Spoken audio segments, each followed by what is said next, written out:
If you could only pick one curling storyline to pay attention to at the Olympics, I vote it should be Tracy Fleury. I've been a sports journalist for 10 years. Milan is my third Olympics, and out of all the Olympic storylines before I head to the games, this might be my favorite one. Tracy Fleury plays third for Team Homan, who are representing Canada in women's curling.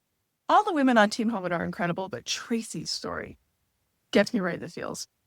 4 years ago, she lost Olympic trials in the most painful way you could lose.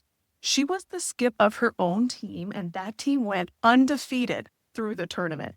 They had one game left, 10 ends standing between them and their Olympic dream. That game was tied after 10 ends.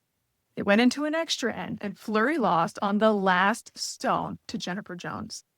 There are athletes who don't get over a loss like this. By the way, the format of trials is now a best of three final. Here's what Tracy said about that loss.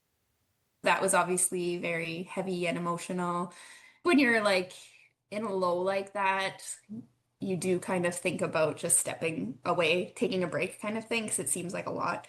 I also talked to her former coach, Sherry Maddaw. I was driving Tracy to the airport the next day in Saskatoon, and I gave her a big hug, and she just said, "How do you get over this?" And I said, you don't. Hard reality. And by the way, if you're like, how does this coach know you don't get over a loss like that? In 2013, Sherry lost in the final of Olympic trials to Jennifer Jones. But Tracy did get over it. She leaned into her friends and family, joined a new team, switched positions, modified her delivery, which is really hard to do.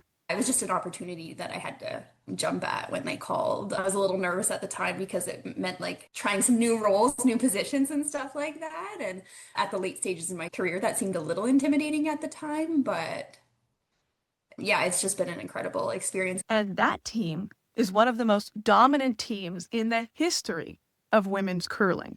If you could go back in time 4 years and say anything to yourself at that moment, knowing what you know now, what would you tell her?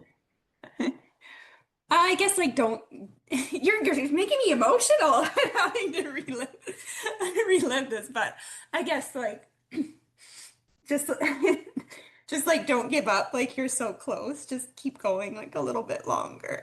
Really close, don't give up. If you need somebody to root for this Olympics, Tracy Fleury, don't forget the name.